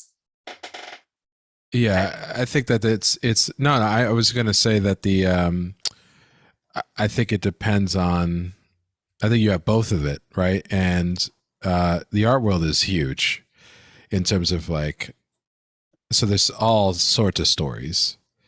I think this is the best time ever to be just an artist in general in the history of art. I would argue, because you could, you have to think like so many styles are so many approaches are there are markets for it. And you know, just think like when John was an illustrator, there weren't many, you know, figurative galleries around as they are today, not even close. Like that's why, like when people like you look at people like even go further back, you know, like you could tell like Mortimer Wilson Jr. or like you go a little bit further, like in the 80s, Bert Silverman, you know, all these artists, you know, were trying to, Robert, you know, they Cunningham. loved the Robert Cunningham. Like they wanted, you know, to be figured, they wanted to be painters, but like illustration was the only viable, you know, venue for them. Or if you look at Tom Lovell, as illustration was going down, people like him, Howard Turpinning, like they all went to Western art because that's where people were buying paintings of figures, you know. So it was the opportunity that allowed them to do that. They could have stuck doing their own thing, but you know, they didn't want to be, you know, paint themselves poor to do it. So I think nowadays it's not necessarily. Go ahead. What were you gonna say? Oh, I was just saying, I just think it's awesome to hear you say that this is like the best time to be an artist, because I don't think people say that enough. Oh, I totally agree too. And 100%. I mean, yeah, and I also think the thing that people point to is opportunities that have disappeared over time, but nobody would, and I think this is common across all industries. People talk about the opportunities that are gone, have become defunct, or like don't exist anymore, but they don't talk about the new ones ever. And there's so many Right. new ones. I mean, like Yeah. I could not say 10 years ago that I would be working with galleries all the way across the country and internationally. Like that wasn't available, but now it's very easy to do that. And like I can regularly work with somebody in Europe and work with someone in California and New York. And like, I mean, I can work all over the place. and you do. I think that's and that's the cool thing about it, and that also speaks to like the big issue is that you have to be, you know, once you have the skills, right, your basic fundamentals of like your tools, and you have a good handling ability of them, right, when you understand the visual language of art and you're able to execute, you know, your vision and things like that, your ideas, then you have to be very, very careful of, you have to be strategic of what type of work you're going to make and what venue is that most advantageous to you. And I think that's the big thing John was talking about last stream, was like, you have to think that through, because you might like to do a certain type of artwork, but if your portfolio is all over the place, it doesn't, and you don't have a body of work that reflects that, and you're not showing it to people who really enjoy that, then you're not going to find success. And so there's so many opportunities, but you have to be able to navigate that noise, that is like all of those opportunities, to find the ones that work best for you. Oh, right. Like there's nothing wrong with liking to work in different styles. Like I see artists who not just paint, but also do sculpture, and they do a whole bunch of stuff, but they first established themselves and found like a group of galleries to show with and establish kind of a career with galleries. And then they're able to move out and around and amongst it. And they can talk to people who trust them, that know that you work hard, that you can be more adventurous with style. But yeah, you have to really first establish who you are and what you're doing. Yeah, and it's not passive. I mean, you're always going to have the exception of somebody who just sort of falls backwards into it. But I'm talking about for the majority of everyone, right? And you're looking at them, you're like, how the heck did that happen to them, right? How come that doesn't happen to me, right? So when you're done like wasting your time doing that, you realize, oh, the majority of people actually have to take steps and to position themselves and their work so that they're showing work, the people that like the work they do and want to support that work, are the people that are your audience, are your collector base. And so I think that's such I think that's the trick. It's not a passive thing, is what Cassandra's saying. I mean, like, just go ahead and I encourage people to go watch Cassandra's Studio Bridge. Like, it's a really great example of like, okay, all of this stuff was planned. This is how, right? I mean, I don't want to speak for you, Cassandra, but like, there's so many shows that you created those opportunities by taking specific steps, to cultivate that type of work. So you cultivated that. It wasn't like a passive thing. Like you posted something, hey, okay, here's what I did, and then just leaned back and had a cappuccino with a croissant and just waited for the well, now I want a emails to cappuccino roll with in. croissant. I totally want to cappuccino with a croissant. Well, no, well, one, thank you, Ray. You made me sound like way cooler than I am. But like, yeah, I would say all the galleries that I have the strongest relationship with, I would say, I think every single one of them, I personally approached them about working with them and like started that relationship. And then they did a whole bunch of stuff and stepped it forward. But yeah, it didn't come from waiting for people to find me, because I don't think anybody was going to find me. Wow, that's really right. It wasn't a random gallery either. Mm-mm. That's the thing either. Right. So I also think, and I'm not trying to make this conversation about AI, but I think that the commercial gallery world, or just gallery art in general, is possibly like the most future proof corner of the arts. What do you think, Ryan? I think it's, I think the ability to make your own work, make a body of work that comes from you, is never going to go away. Personal work is never going to go away. That, and avenues for that, opportunities for that, is never going to go away. And so I think that's I think when you think about AI artwork, it's basically just, it's prompts, right? It's like they're generating things and they fit certain needs, right? But, an artist like me looks at that and says, oh my goodness, it could help me so much. And Right. basically as a springboard or something, as a set of inspiration for myself, and then I could take that and do my own thing for it. Because I look at AI artwork and I don't think like, oh, I wish my art looked like that at all. I just think like, Oh, that's pretty cool, yeah. Well, you know? more so what I mean is just that, like, I understand that industry can be convinced to take shortcuts, right?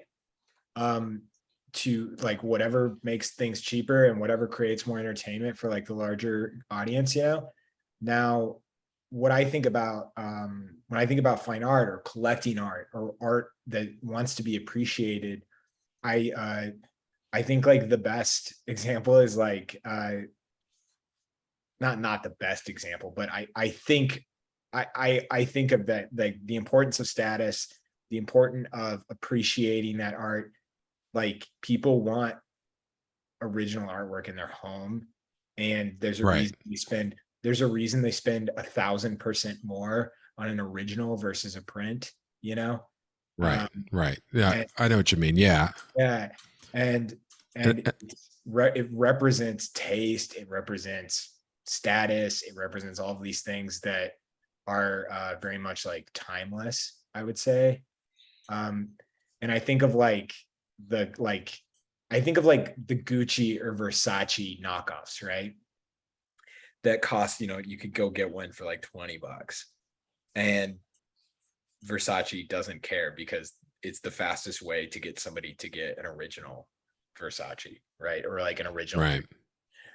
It's like a gateway drug to getting it. But nonetheless, Mhm. I think it's interesting. I think it's a very, like, galleries have no incentive to sell AI art. You know what I'm saying? Like, whereas like other industries Right. probably, you know, like, you know, Right. like, Because they don't look at, you don't look at the, I mean, a yeah. normal person doesn't look at go, I mean, and I'm not knocking any of this stuff because I think it's super inspirational, but you don't walk in like into look at like the art of, let's just say Thor Ragnarok or the latest Thor, which is incredible artwork, but people don't think, most people don't look at that or look at the movie and think like, oh, I wonder what artist did that. They don't see like a, whereas like in the gallery world, you're just as much of the product as your artwork, in a sense that you're like the artists, the collectors are really interested in what your story is and who you are as an artist and how that's reflected in your work. And um, you know, that's much more of an important thing. And I think that like AI art is not, AI is not going to replace that, you know, because you know a gallery owner is not going to be like, okay, tell me about this artist, collect potential collector. The gallery owner is not going to say, well, it's a Intel i9 processor, 2900K, you know, RTX 4090. You know, Yeah, so that's an excellent point. Can John, Cassandra, Ray, can you tell us? I mean, I think everybody's probably pretty curious about like what the idea is behind the program. Well, there's myself and Cassandra and Ray. Um, we make a living selling paintings. I worked as an illustrator for a long time, and I developed illustration programs. I think our program's superb, because the outline of our illustration and our character design program is to prepare you for the industry, and so you can have a career at it and make a living. And I wanted to do something, when Timmy and I have been talking about this for quite a while, I wanted to do something that reflected what I do gallery wise, what Cassandra does, what Ray does. You know, the approach, it's methodical, it's calculated. Consider subject matter, consider what I want to do, how I want to grow as an artist. And I think that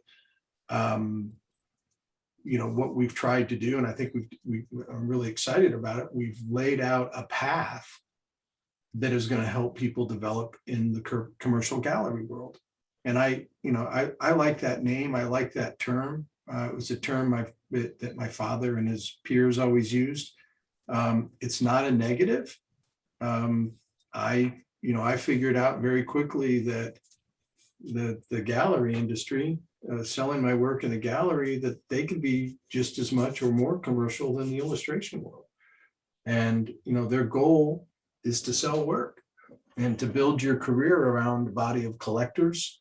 And we want to expose all of that. We want to, well, unwrap it or Demystify. demystify how it works. And that's how we've designed the program, is to help people, the big picture stuff. You know, there's still all, you know, it's like this, we're in here, Ray, I mean, this, what we do in here, like, you know, drawing, and I don't know, I probably should stop drawing. I can't talk and draw that well at the same time. I can't do either that well sometimes. But you know, all this stuff on my wall from the last 2 Thursdays, push up and sit up. This is, I'm going to be 62 years old in a couple of months, and I do my push-ups and sit-ups. As an artist, I practice my drawing. I practice my skill. This doesn't have anything to do with what I do in making paintings, except for the facilitation of drawing. And so the program that we're designing is not about facility completely. We discuss it. We talk about design, materials, and all of that stuff, and how it relates to what you want to do and help you get to an end product. But the big picture stuff is, what do you need to know and how do you develop to create a body of work that's viable for a gallery to sell? And I think the word, Timmy, that demystify is a really good word for that. And that's what that's what I want this thing to do. I want there to be a place. I mean, there's good places to study how to learn how to draw and paint. There's lots of places actually, but you know, what we're always focused on is, well, how do you wrap that into a career? How do you wrap that into an industry? And that's what the program's about. Well, and I'm really, excuse me, I'm really excited about this because when I was breaking into galleries, the whole world felt overwhelming, and I didn't even think that there could possibly be a place for me with the art that I wanted to do. And so to slowly figure it out, like there was just a learning curve that I am excited that maybe I can help you guys get through faster, because it took me so long to figure it out and I was really overwhelmed by it. But to have someone kind of to talk you through just some of the basic things of what you should be doing and things that you don't have to do that you think you have to do, like it's just nice to kind of get through that and figure out there's other stuff that are way more important to focus on. Yeah, I think that's the big thing about why I'm excited is to be, well, besides working with you two, it's just the ability to help someone who is faced with the question of not how to paint or draw, it's what to paint or draw, and how do I make a career out of, once I've decided that, how do I decide it? What are strategies for that, and how do I maintain that? Because that's a whole nother thing, right? You can have a great idea and do a one-off piece, but then how do you make a career out of that? Because there are plenty of examples of how to do that, and that type of thinking. I mean, at least in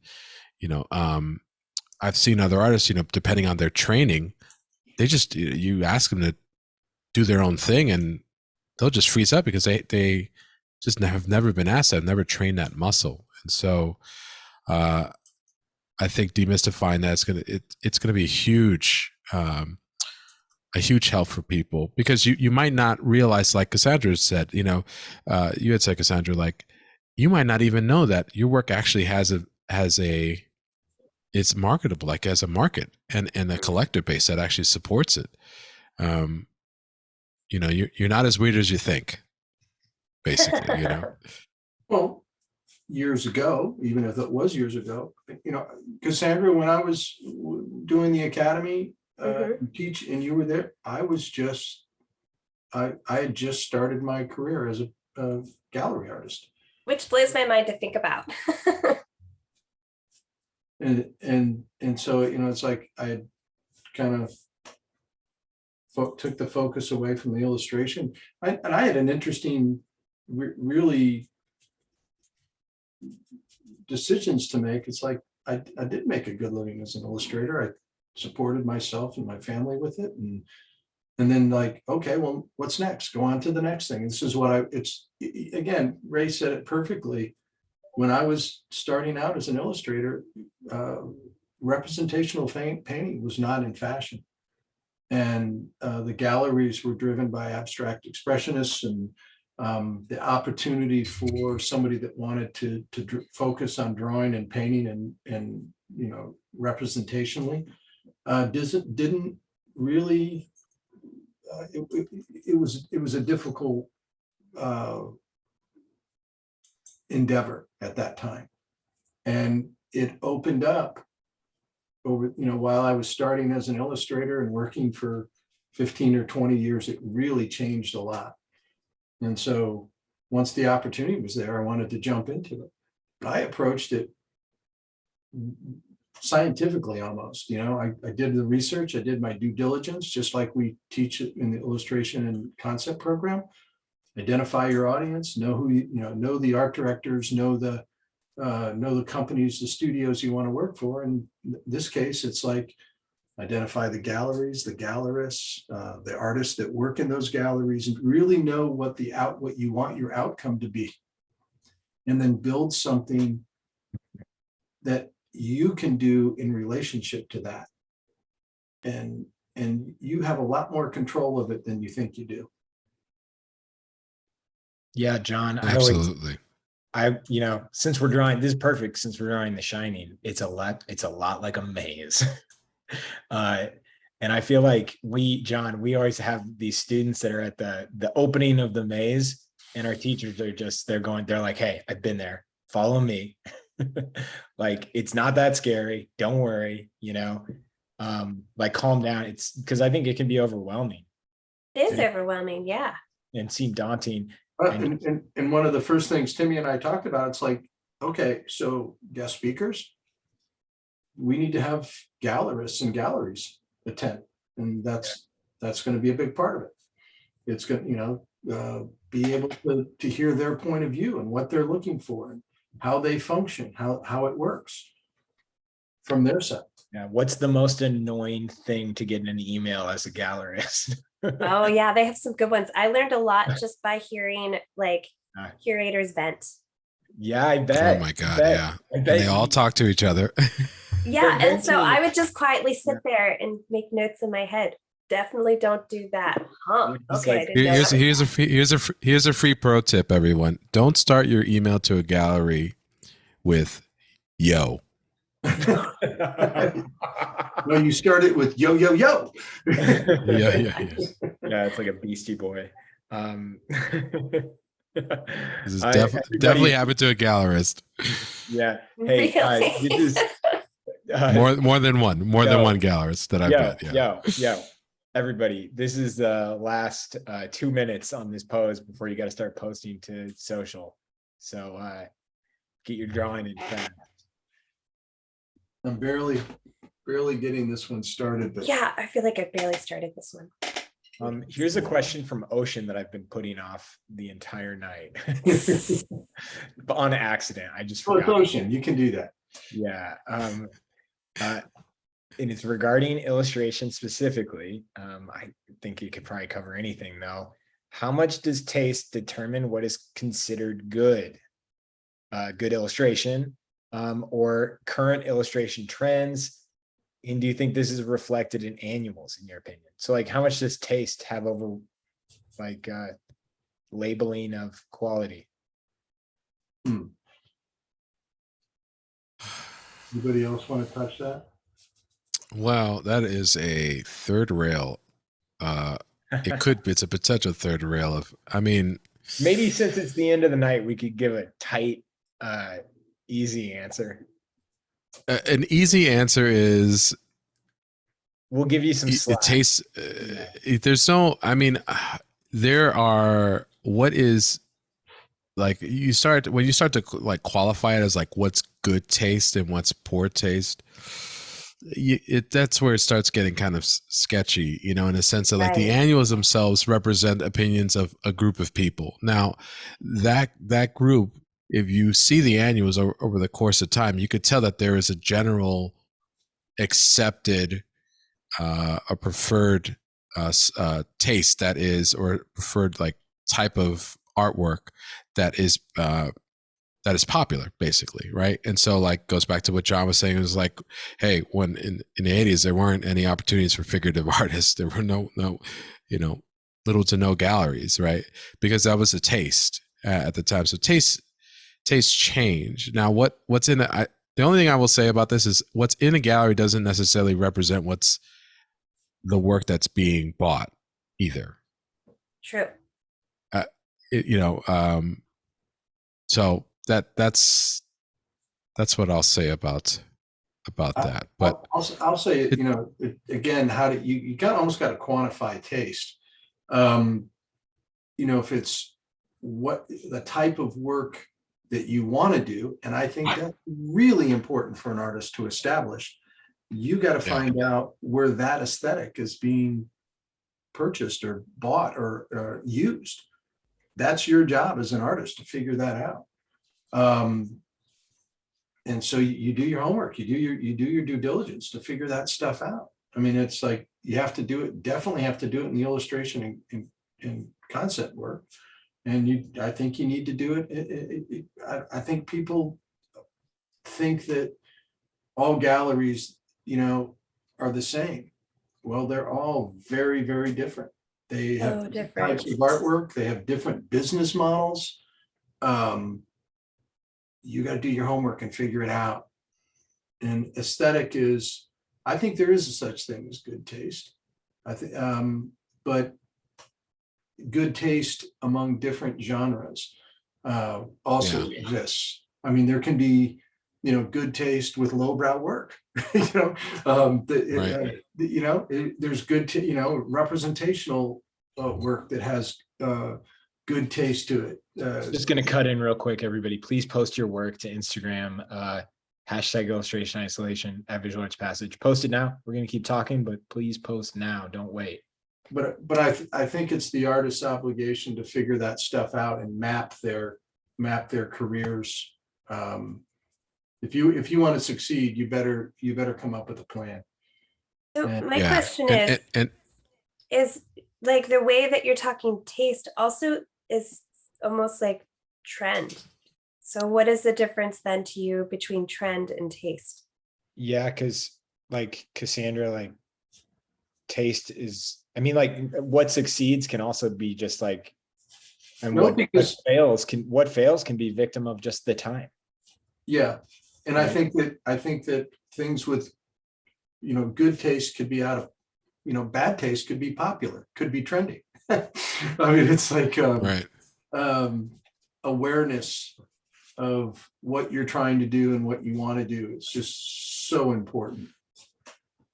I think that's it right there. It's like, and this is the reason why I ended up becoming a lot more successful as a gallery painter than an illustrator, because the type of work that I wanted to do wasn't being supported. There was no there were very little opportunities, and I was getting them, but not nearly as much as the opportunities I was getting in the gallery world. And that is specific to my time, the time that I grew up in. But I had to identify that, and it didn't mean that the work was bad. It was just that the people that I was trying to impress don't like that, didn't want that work. And so it's about don't get caught up in what, just don't get caught up in what I'm saying is don't get caught up in what let's just say the annuals pick, or say this is what's the best example of illustration, because that's what I wasted my time kind of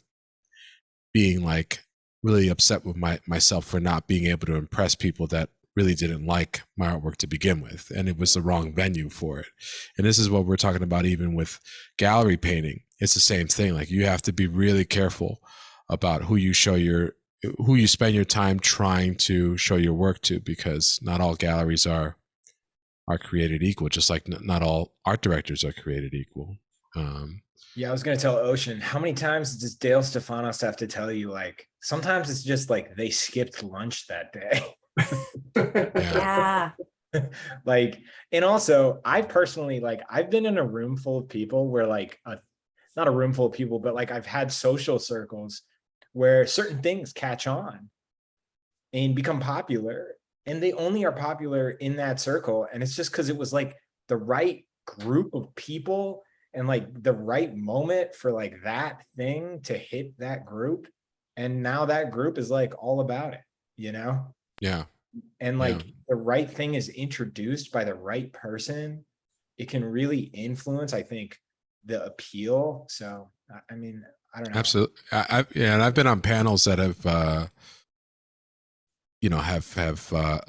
awarded big awards, and I've been on the selection committee for them, and I can 100% agree with that sentiment where there's you'd have people who think like this is the best artwork hands down out of the group, and I'm thinking like this is the worst artwork I've seen Yes. hands down out of the group, and you start to think like, okay, what do they see in it? But it just could be just like 3 out of 4 people say it's awesome, and I'm the one person that doesn't, think, and it's a group dynamic, and it's Ray, I just got to say this real quick. Yeah.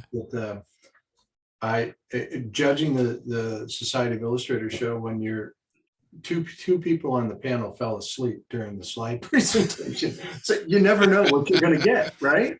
I mean, it's like it was like, come on, man. You just don't know, and so you just don't know. you gotta form opinions of your own and build a thick skin and just keep going after it. Yeah. And look at the best examples of the thing that you want to do. This is the only thing I wanted to conclude with. It was something that your dad said, actually, John, in a talk that I listened to. He had said, "Be careful of who your influences are," and I never forgot that. Always be careful, because it could really get you in trouble. Right. So, Okay. sorry, Cassandra, I didn't want to cut you off. Go ahead, Cassandra. Cassandra. No, I mean, I'm just agreeing with what you all are saying completely. Cassandra, say something. No. I think it was just there's so much pressure in like initial rejection, even though like a lot of the rejection is a gift because it's a refining moment. You start out with such a broad field of where you're looking to try to figure out where you belong. And often that rejection just helps you narrow it in. So like, it's a bummer. And like, I always give myself a rejection cocktail. And then I have that pity party for like during my cocktail, and then I move on. And then I realize it's an opportunity to look in a different direction. That's great. Well said. All right. Are you guys ready to move to Instagram? Everybody, I got Instagram open. Are we going to do it? Oh, yeah. Yeah. Oh, right. Everything's awesome. Yeah, it's looking great. I'm going to hit this a couple more times.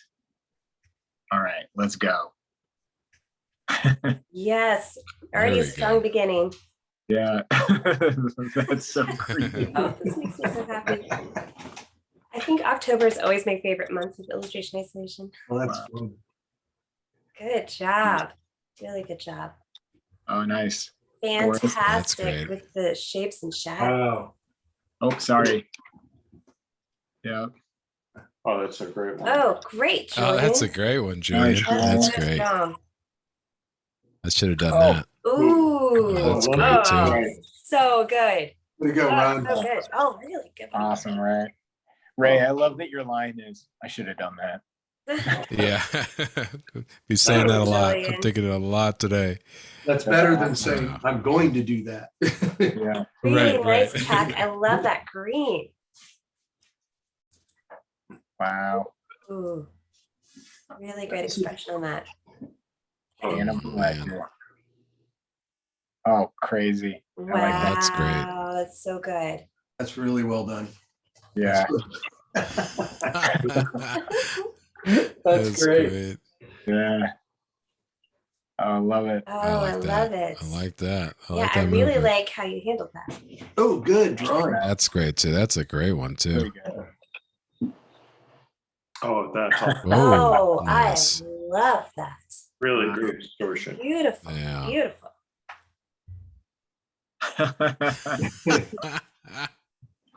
And That's I love awesome. it. great job. The That's kind of the nice. pencil work on that is terrific. Yeah. Very nice. So great. Yes. Yeah. So fun. Oh, that's a great one. Nice Yeah. job. I will definitely say this, that the participants, I don't know if Nice, us Sienna. on screen have gotten any better, but the participants have gotten a lot better. Oh, Yeah. so Their great. drawings are so good. Yeah. That's great. We Yeah. gotta Good, do- Savannah. we should switch up the time of this stream and not tell anyone, just so we can feel better at the end of the night, you know? that's We'll just all lovely. draw with each other. Just Really as good. like- Right, job. yeah. Yeah. Really good job. Wow. Nice. Great. I love great. that. Oh, that's awesome. That's well done. Yeah, see that? Yeah, that's awesome. There's I like no the snow edition. Jack. I'm Oh, Oh, Julia. that's great too. Julian. Julian, man. gonna watch The Shining. This is great. Oh, so good. I've never seen the movie. Really?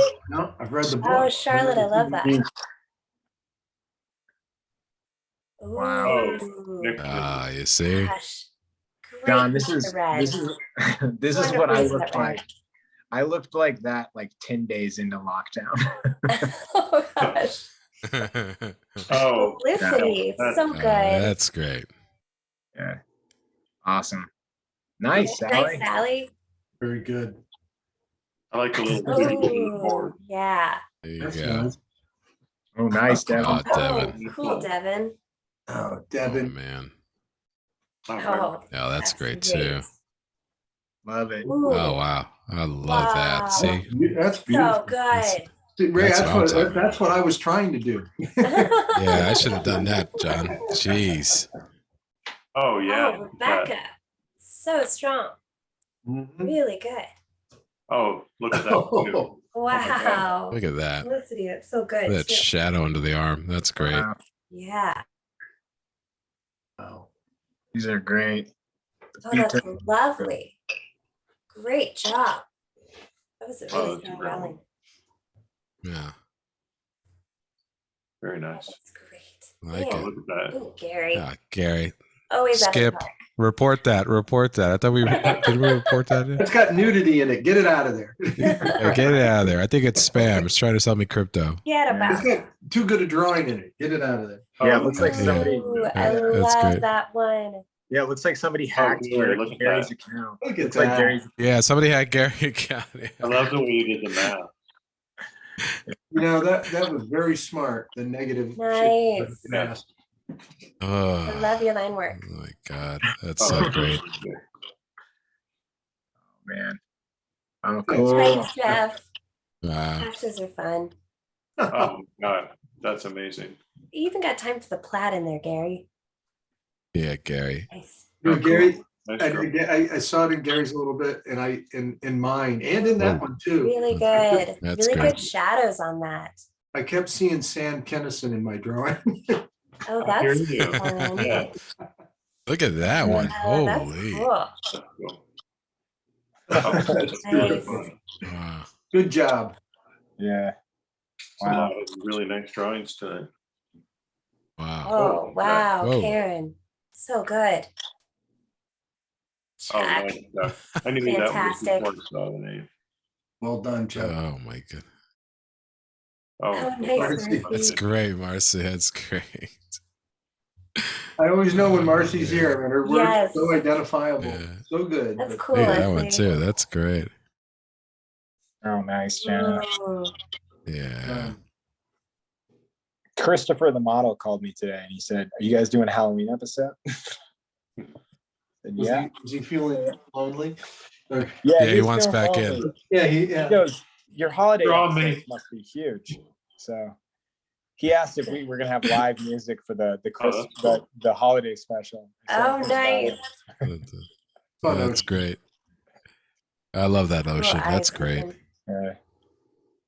Very nice. Oh, Yeah. nice. Ooh, That's so good. good. Cool. Nice shapes. Man. Oh, that's cool. I really like how you handle that. Oh, that's good. That's great. Yeah. Nice, Nice. Paul. Love it. Oh, cool. Oh, There we that's go. great. Really cool. Everyone turning their heads. Yeah. Yes. Brian, that's a great one. Or Jeff. I know, Jeff. Jeff. Oh, that's awesome, Xander. There you go. You got the like. I think I'm gonna make it really Ooh. good. There you go. That's cool. Love your shadows on that. Yeah, I like that one too. These are all great. Oh man. Mhm. Ooh, Oh, I that like was that so exciting. one. That's really fun. Yeah. Oh, well done. Oh, nice, Joanna. Yeah, Wow. Nice. that's great. Oh, That's that's awesome. that Hopkins one wasn't easy either. No, it wasn't. Wow. It's a little Sam Yeah. Kinison. That's Nice one. Ooh, good job. yeah. Where did all these good drawers come from? I know. Maybe we should report hashtag illustration isolation and just change it up. And we'll Start call it- it, start a we'll new, call it Timmy. live brush. Start up. call What's it on live- hashtag live brush? Yeah, yeah. Yeah. Then nobody Oh, will see us. cool. That's great. Oh, nice. Oh, I see. That's nice move. Oh my Yeah. God. That's Oh. cool, Nicole. And Yeah, Nicole, Nicole, I'm you are excited about killing that it one. today. That is amazing. I love that. Awesome. That's exciting, Nicole. Nicole asked me, Yeah, people and I are- just saw it. Oh, Karen, This morning, really she asked me great. what to work on Oh, next. And my answer, Karen, I'm really impressed. Wait, what were you Just- saying, John? I was gonna tell Nicole, just do more of that. She asked me what to work on next, and it's like, just do more of that, Nicole. Really good. Emphasis, you know. Yeah. Awesome. That's great. Oh, that's great. Very good. Oh, that's cool too. That's Love great. Great one, Ocean. It's a lo- Nice. Ooh, Kathy. Very nice, Kathy. Really nice. That's great. Wow. Oh, I like That's a that. great way of. Oh, I love That's that. great. Great. Terrific. See, that's beautiful too, man. It's a nice vignette. These are great. I like the hair. Wow. Drawings of Elsa, that. really Oh, good. so good. Yes. That's so great. That's great. That's good. Really fun. Oh, Oh, Ooh, that's great. Thanks, Mike. nice, Love Mike. it. Nice. Wow. Good job. A lot of these have a lot of good feeling, you know? Yeah. capturing the it energy felt like of- everyone's really gotten the expression so well. That looks like Yeah. Benny Blanco, you know, the music producer. Anybody, look him up. Look him up.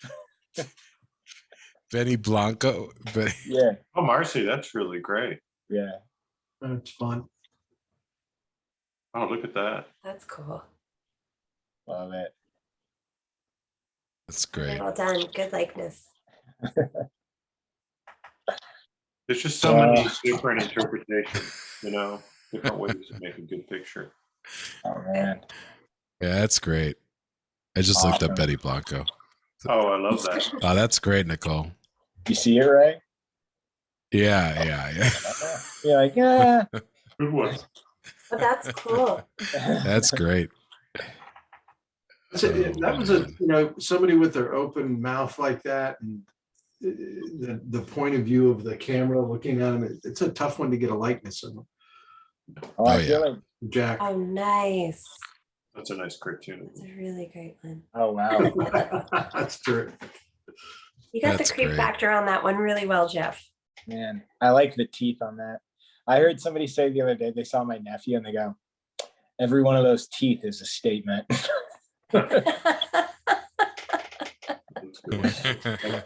Yeah, I thought that was cool. I thought that was great. I love it.